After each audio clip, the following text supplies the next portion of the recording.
Hi everyone, we're here today with Javier. Thank you, Javier, for being here at Coloniale Bar. Javier is the producer of Santo, Cuviso, Bacanora, the new entry in Coloniale Group portfolio, and we're very honored to have you here in Italy and to have a small chat with you about your amazing brands and the liquid and the story behind the bottle. So first of all, thank you again for coming over from Mexico City to Italy to meet up with the team. Um, First of all, we'd like to start with knowing a little bit more about your backstory and what brought you to create such an amazing product, but in a category that is not as well known, perhaps in Italy, as other categories. We got lots to talk about. If I may, I'd like to start with asking you a little bit of your heritage and your family and what happened. Well, thank you for the invitation, Gabriel. It's an honor. Second time here in Italy, and first time for the Bacanora. And yes, my name is Javier Oroz. I'm from Sonora. Sonora is a state in the northwest of Mexico, just below the U.S., below the state of Arizona. It's a semi-desertic landscape, and I lived there until I was 25, and then I moved to Mexico City, and I had been traveling all over Mexico. Indeed, my family is very much rooted in the region. I came from a family where my great-grandfather, grandfather, and father, they dedicate their lives to agriculture and cattle raising. So they are ranch owners and farm owners. And I decided, for a very strange reason, decided not to be to follow that career, and I decided to become a lawyer. Something that I don't tell other people, but I decided to start a career in law. And so I decided to apart from that family tradition, and to start traveling all over Mexico. I work for an insurance company. I initiated working in a Dutch insurance company in the northeast of Mexico, and now I'm working in a French insurance company in Mexico. And that helped me to travel all over the country and to know Mexico very well, know the gastronomy, know the culture. Mexico is a huge country in size. It's also a huge country in culture, and so because of that, I had a chance to understand well the different subcultures that you can find in Mexico. So having said that, I decided not to follow the family tradition and live in Mexico City. I think after some years, I had a very mature career in law, but something was missing. And was missing to get rooted back to my land, to my legacy, to follow the tradition, not just because it's an obligation. So it's not anymore an obligation, it's more like something that I would like to do. And I found Bacanora as the vehicle to get this link to my father, to my family, to my region, and to be a proud member of the state of Sonora, bringing one of the top expression of this culture outside of Mexico, like Italy. That's great. And what does Bacanora actually mean for you and for people from Sonora, actually? We know, because we've been talking earlier, like is much more than a spirit, is much more than just a liquid. Yeah. Is a heritage, is a tradition. And the fact that you wanted to go back to your family ranch and actually start producing it is meaningful. I mean, what does the Sonorian people think about Bacanora itself as a liquid again, and what did you do actually to open up the distillery? Like what itinerary you had to go through? Like what sort of Yeah, so very interesting, because Bacanora, I think, it's part of the concert of agave spirits, very rich culture that Mexico has around agave.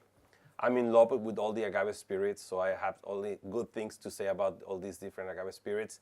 But you need to understand what is the place that Bacanora has among all these agave spirits. And I think Bacanora equals to resilience. And why resilience? Because in the 1915, we used to produce vino mezcal, or mezcal wine, in Sonora, as in many different states in Mexico. It was actually the second biggest economic activity at that moment. And at that moment, the Mexican Revolution was happening. And so for political and ideology reasons, it was prohibited, and it was actually punished with death penalty. So suddenly, from having this big culture around mezcal in Sonora, it was just taken out immediately, and people decided, in clandestinity, they decided to keep producing it. And I think that reflects a little bit about the culture of the people of Sonora. So Sonorans, we grew in a state that is semi-desertic, as I mentioned, with lots of obstacles, and we just keep coming on, being resilient. And so I want to make this link to Bacanora because if you are from Sonora, you know that it was illegal until 1994. Wow. And that actually the denomination of origin, it was built or launched in the year 2000. So when we were kids, we knew that our family will drink Bacanora, but it was forbidden until recently. It was illegal. Quite exciting though, isn't it? It is. I mean, but it also, people never saw that as bad. People saw it as part of our culture. It was very much embedded into what Sonora's families do for celebrations, for when a baby was born, or in a wedding, or even in a funeral. You will get your special Bacanora, and you will get that Bacanora from someone that you know from the highlands of Sonora, and so we grew up like that, and we are very much proud of that expression of our culture. So having said that, when I moved away from Sonora and I understood about this whole agave spirits culture in Mexico, I understood that Sonora has a very unique place among mezcals, among agave spirits, and not just as a resilience, as a way we express our culture, but also about our terroir, because it's a way to put Sonora, the northwest of Mexico, in a liquid expression inside of a bottle. And then the second question, I mean, when I decided to open a distillery, so first I started to be just an aficionado. I started to collect brands and to not just to drink it, because I was more interested in the region of the Bacanora, what agave they were using, if they were using wild agave or agave that was grown in a farm, what is the source of the water, the label, the tradition, etc. So I got very much a fan of that, and so until I decided to jump in and to open my own distillery. What did your family say when you said, like, I'm coming back to the ranch, I'm going to open a distillery, and I'm going to make Bacanora? What did your family and friends said? Well, what year was it? Like, when did you actually open it up? So I had been an aficionado for many years, for more than a decade. But then when I first started collecting bottles, so that was the how it started. And I was looking for a bottle of Bacanora that I was in love, which is this beautiful bottle, and I managed to get one of those bottles. I mean, and I learned that it was being made by a German person, that he was retired, living in Mexico, in San Miguel Allende, in the center of the country in Mexico. So I got in contact with him, and we talk about how we share passion about agave spirits, about Sonora. He told me that he found out about German Jesuit that in the 1700s came from Germany to Sonora, to like the Wild West, and he was appointed to the Opata tribe. There's an Indian Opata tribe, and that's where he learned that they have a word for a remedy that they made fermentating agave, and they use that remedy for everything. For a headache, for if you get injured by a horse, or you get you're bitten by a scorpion, they will give you a remedy. The name of the remedy in their language is Cuviso. So when the Jesuits, later they were expelled from Mexico, he came back. He survived and came back to Germany, and in Germany he wrote a book that is called "The Tales of the State of Sonora," and he described it that they have this holy remedy for everything, this holy Cuviso Santo Cuviso. So I immediately fell in love with this story, and we decided to partner because my family has had a very big ranch in the south of the state, in the municipality that is called Quiriego. It's a 7,000 hectares ranch. Wow. Yeah, it is quite spectacular, the land, and it's inside of the denomination of origin. And so I went with my father, and I pitched him the idea that there's a way that we can use the ranch in a different in the different activity. He at the beginning was skeptical. Of course, I should be skeptical as well. And then, so I pitched him the idea. I invited my younger sister to be part of the project. She's my partner, and she's the COO of the company. And then we started, to bring in more action, to start to build a distillery. We started to have visitors from Mexico, from Europe, from Asia, from the US. And that's where my father was, this is serious and this looks good. And then he started to see the product, to see the bottle. We started to have all these people giving feedback about the bottle. I mean, we always get good feedback about the Bacanora.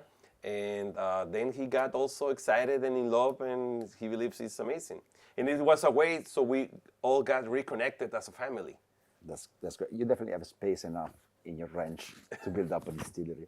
And in terms of actually opening up the distillery as an entrepreneur in Mexico, was it an easy process, opening up a new distillery, perhaps a difficult, well, not difficult, but a less known category such as Bacanora compared to mezcal, or they help you up in doing this? What kind of obstacles you faced? Well, first, the ranch is not in a city.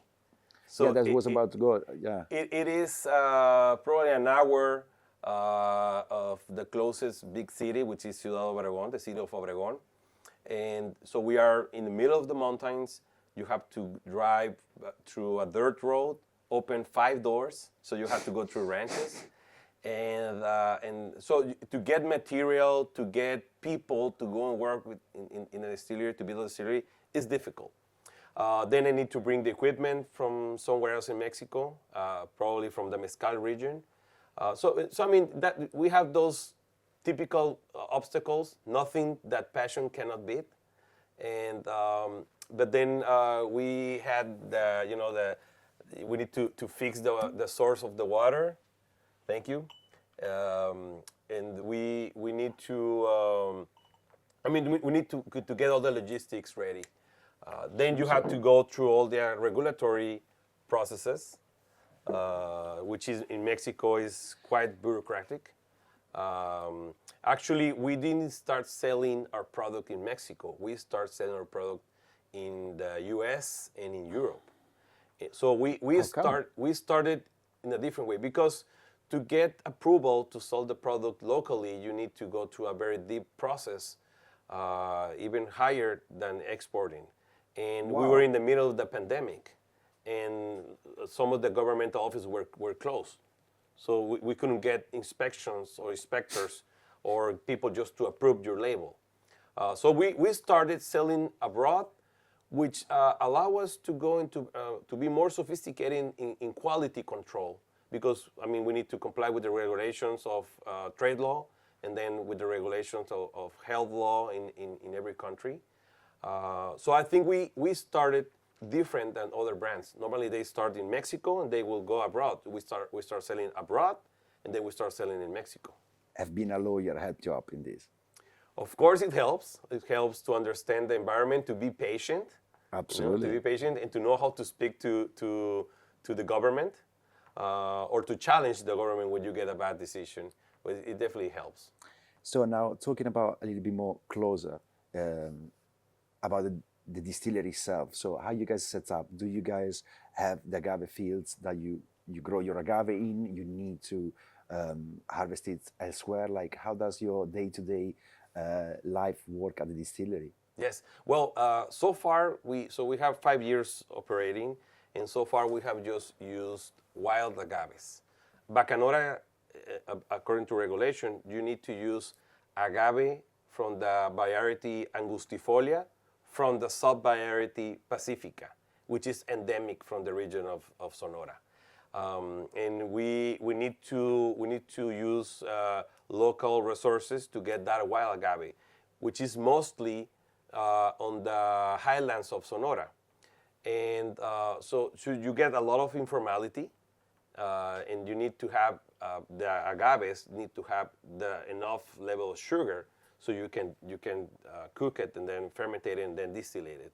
And sometimes the quality control is a challenge. I guess so. You know, but to fix that, we have been for the last 5 years we have been growing agaves.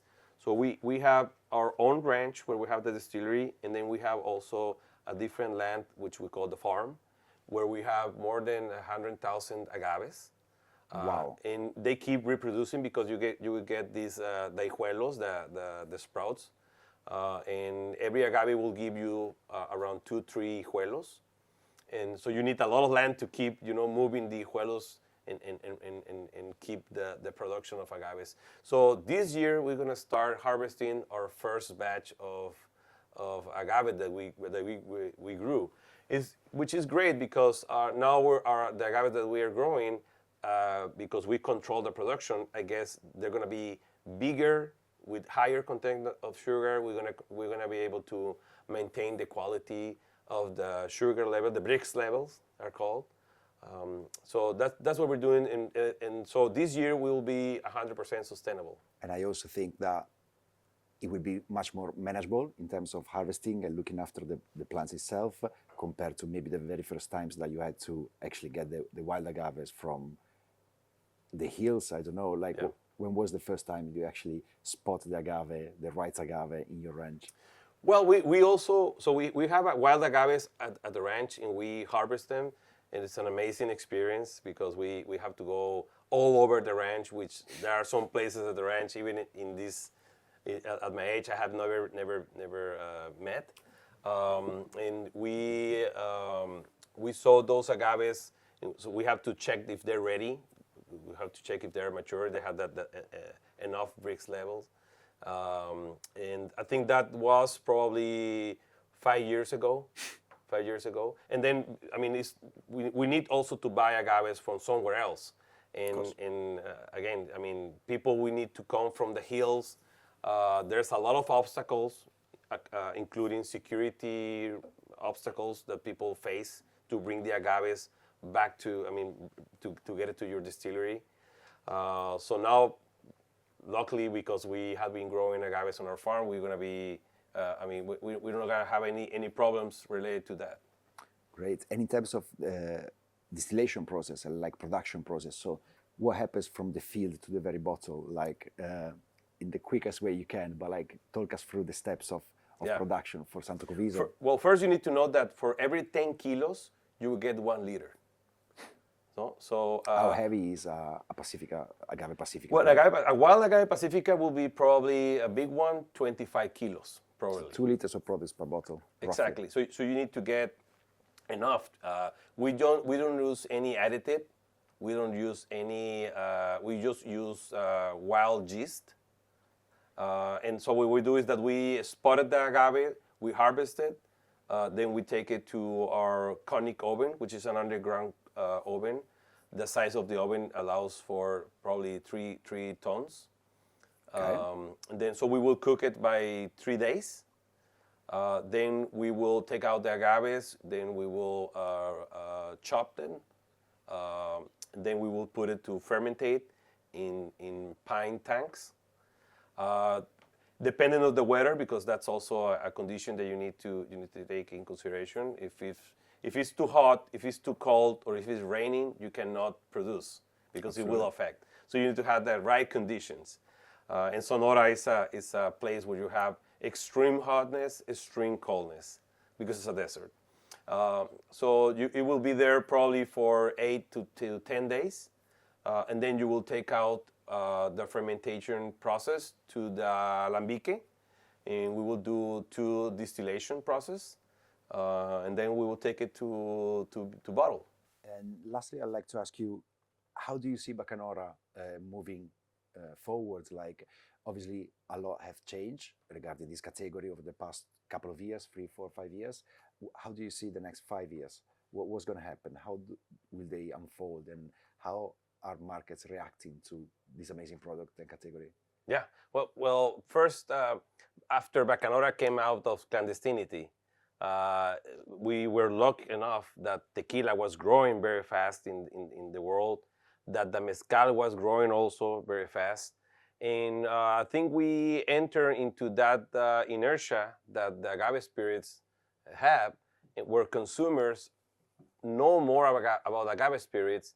They have seen in the different bars around the world, they have seen the name of mezcal, they have seen the name of agave spirits, and now they are curious about other expressions.